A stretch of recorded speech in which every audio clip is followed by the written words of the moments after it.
want to talk to you all about some of the work that we do at the heart of a movement that is sweeping not just this country, but probably vast parts of the world. And it's a movement that I believe, if it continues, it started really well, it's begun on the right foot. If it continues to scale the way it has, I think it really has the ability to transform our society as we know it and to create really a world order that we can all look back and be proud of. But let me start with a little story. I'd like you all to just imagine the delivery room in a rural health setting. This is one among the 25,000 odd primary health centers around India. There is a baby that's just been born. The family has been eagerly waiting for this child. The mother-in-law and father pace outside, keenly waiting for the wail of the child. But as the mother makes that last heroic push and pushes the baby out, unlike the movies, there is perfect silence. The doctor, who's 3 years out of medical school, he's doing his rural stint, is accompanied by a nurse who's also relatively inexperienced, because those are the sorts of people who staff rural health clinics in India today. They look at the baby and then they realize that the child is not breathing. The precious seconds are ticking by. It takes 1 minute. If you resuscitate the child within the first minute, that's called the golden minute, there is no brain damage. Within minutes 1 through 5, there's a good chance of brain damage. After 5, it's almost guaranteed. So the doctor quickly calls for a resuscitation device. The nurse rushes over to the cabinet. She pulls this out, this bag and mask which you're familiar with. She tries nervously to hold it over the baby's mouth and to pump that bag furiously, but there is no response. The child is not resuscitated. They pull out the bag and then they look carefully and they see that there is something that's blocking the child's airway. He calls for a suction device immediately. So they move over to this device which is lying in one corner of the room and wheel it over to the table, only to realize that there is no power. After all, this is a rural health setting in India or any one of the developing countries. 210,000 babies will die of birth asphyxia this year alone in India. If you look at that picture worldwide, the number is 811,000 babies. So what is the solution to this? There were two young innovators, a doctor who was a pulmonologist at the famous Patel Chest Institute in Delhi, and a PhD in biomedical engineering from IIT Bombay. They got to work at creating this device. It's a foot-operated neonatal resuscitator. Because it's foot-operated, you can see that the nurse can use both her hands to achieve a good seal on the mouth of the baby. Because it has a little device that actually measures expirated air, it can tell the nurse whether air is actually going into the lung or not. And because it has suction built in, if there is something blocking the airway, they can immediately suction that out. And because it's foot operated, it doesn't need power, so it can work in any rural setting, in any conditions. Finally, it's a really low-cost device. It's probably going to cost less than 1,000 rupees. It's something that a midwife, who typically supervises over 70% of births in India, can carry in her handbag when she goes to a village to supervise a delivery. So this idea really has the ability to make neonatal resuscitation intuitive and simple, and has the potential to save over 800,000 lives every year around the world. Let's change gears a little bit and move to a different scenario.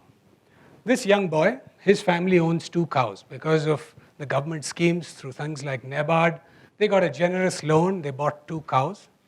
But they live in a small village, which, like most small villages in India, produces about 300 liters of milk.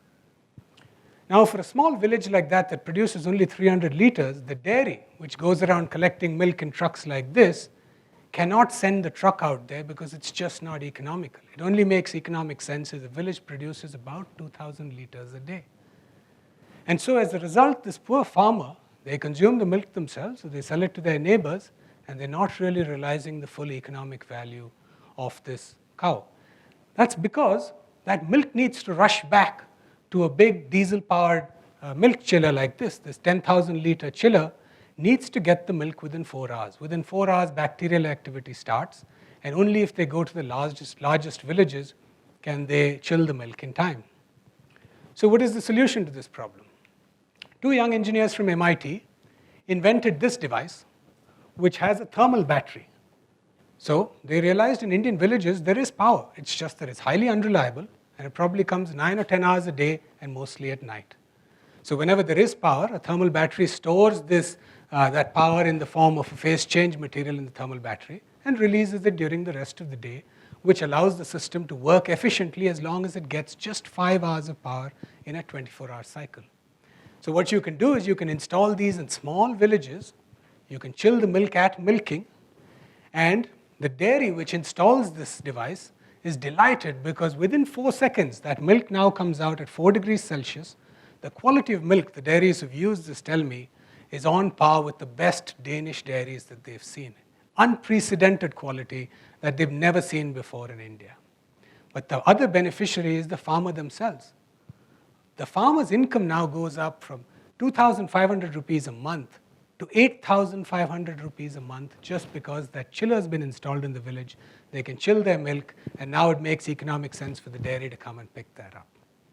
By last count, we lost 50,000 crores every year because of fruits and vegetables and dairy products perishing in the field because of a lack of cold storage. That thermal battery technology is now being applied to the preservation of fruits and vegetables across this country. That should help farmers realize better money. That should help drive down food prices. That should help prevent this sort of wastage. Let me change a scenario again. You all know this little tablet, 900 million phones in India today. And you also probably know that 846 million of those phones are simple feature phones. Phones that cost maybe 600 to 1,000 rupees that are not smartphones.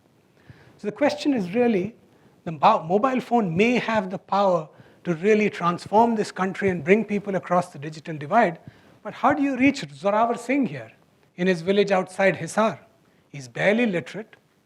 An IVR with pressing buttons and things like that is very unnatural to him. He can hardly read an SMS, and anyway, simple feature phones struggle to deal with Indian characters and things like that. The solution? 2 young engineers from Delhi moved to IIT Madras and set up a system that does voice recognition in 14 Indian languages and over 100 dialects. Zorawar Singh can call in his Haryanavi Hindi. He can say, "Chawal da bhav kya hai?" And it will answer him in his local language in a natural conversation, picking up the price from the local mandi. So when the agent comes there to negotiate with him, Zorawar Singh knows what the price of rice is. He also gets weather information. He gets information around fertilization practices. The mobile phone now, because of this natural, vernacular, local language conversation, has created the power to bring Zorawar Singh across the digital divide.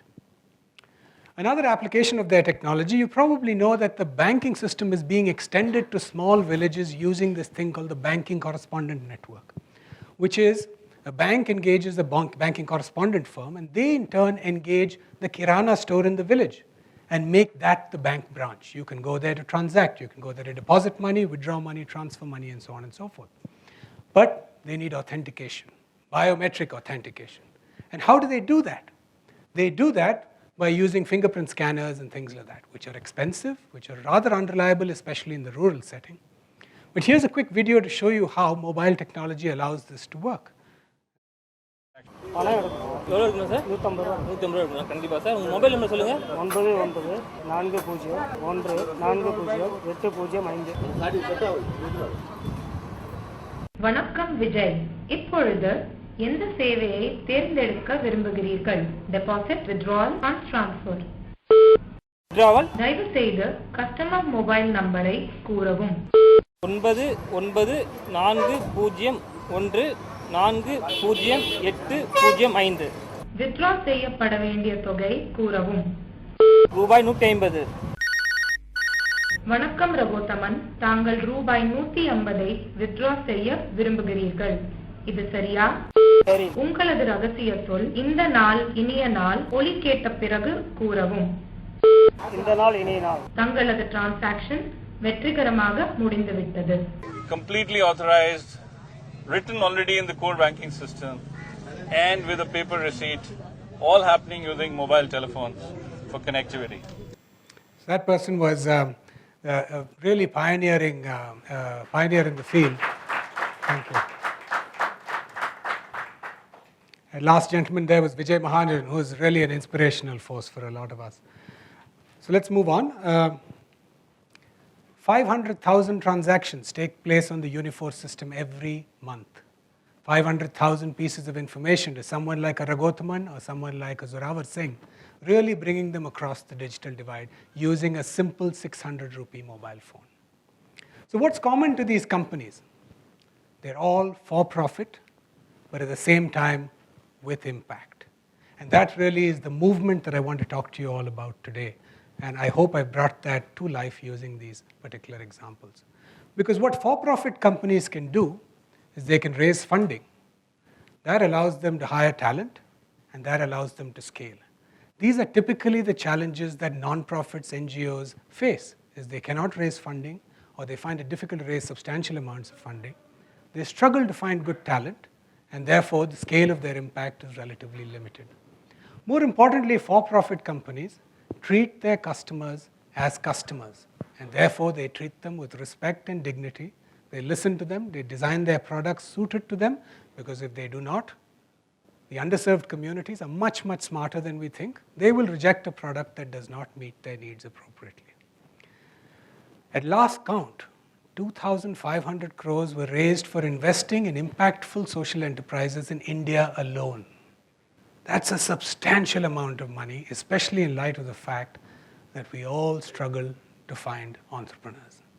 Not a month goes by when I do not scratch my heads because I have money that is going to expire, but I don't have enough good ideas to fund. So the question is, why do we have such a shortage of entrepreneurs? I think the key reason is because of career risk. There is so much option, there are so many options, lucrative job opportunities available to people today that nobody wants to be an entrepreneur. Forget about being a social entrepreneur. Social entrepreneurs try to find solutions to some of society's most hard-pressed problems, problems that oftentimes have been around for 3,000 or 4,000 years. It takes time, it's much higher risk than even regular entrepreneurship, and on top of that, you have an ecosystem that probably doesn't support you. You probably have classmates who are driving that fancy red Porsche. You probably have a mother or father who say, hey, don't be a social entrepreneur, I can't find you a girl or boy after that. So they have this problem. So we have to, as a society, really make social entrepreneurship an acceptable career option. I founded a company, and unlike what Bala said in the introduction, we didn't do particularly well. But we had fantastic experience in those 5 years. When some of my co-founders went out to find jobs at the end of it, employers said, you'd probably have to write off those 5 years of your experience. We're not going to give you credit for it. That sort of mindset needs to change. Somebody who's been an entrepreneur, who's actually hired and fired people, raised money, created a company, needs to be respected for that experience. The other thing is, even if we have entrepreneurs, we don't have enough good ideas. We find them ill thought through. We find they're not based on enough understanding of the customer. And I think that's because we don't have enough immersion. We have become a polarized society where the well-educated are so far removed from the problems of the poor that they really have very little understanding of what it takes to create solutions to solve those problems. So we need to, as a culture, break down barriers, create pathways so that people can spend time understanding the problems of the poor. Because that's the only way we're going to develop an understanding, we're going to develop an empathy, and that's the foundation of sound entrepreneurship. But then even if you have good ideas, you have good entrepreneurs, we struggle with execution. This is not an easy country to do business, and if you want to do business solving some of society's hardest problems in the rural areas, you can imagine what a challenge that is. But a solution to that is really good mentoring. And what I found is as I step forward and talk about our work, a number of people come forward and they say, how can we help? I can't quit my job, but I can definitely spend time on a weekend or in the evening giving the benefit of my advice to entrepreneurs. And we've found that's been a tremendous value add. In addition to capital, always mentoring and high quality mentoring is the thing that entrepreneurs speak about the most. So really that's what helps Avijit and Aisha create that little neonatal resuscitation device that I showed you. Or Sam and Sureen create that thermal battery that enables that entire milk preservation system. Umesh, Ravi, and Caitlin are the guys behind the voice recognition and voice biometric system. young engineers straight out of out of Delhi, came to IIT Madras and worked on this project, just inspired by a speech delivered by a professor there. There are many such examples. Saloni Malhotra created India's first rural BPO. She was from Delhi, but it actually operates in Tamil Nadu and Karnataka. We have Srijit, who engages designers around the world, creates products for clients like IKEA, but engages villagers to collect local materials and to manufacture those products. So the next time you see a table runner at IKEA, there's a good chance it's made in T-Kalupatti near Madurai. Or if you look at these four young gentlemen, they are doctors and engineers traumatized by the loss of a patient on the delivery table. They've created a non-invasive anemia screening device because that's the single biggest cause for death during delivery. It clips onto your finger and tells you within a few seconds whether you're anemic or not, because the solution is a 10 paisa tablet. Most women just don't know that they're anemic, and this solves that problem. Vijaya Pastala gave up her job at the Aga Khan Foundation to promote beekeeping, because the bees that she promotes increase crop yields oftentimes as much as seven times because of pollination. And then she also buys the honey back and sells it to you at Fab India. Under the Mango Tree is a brand you might find there.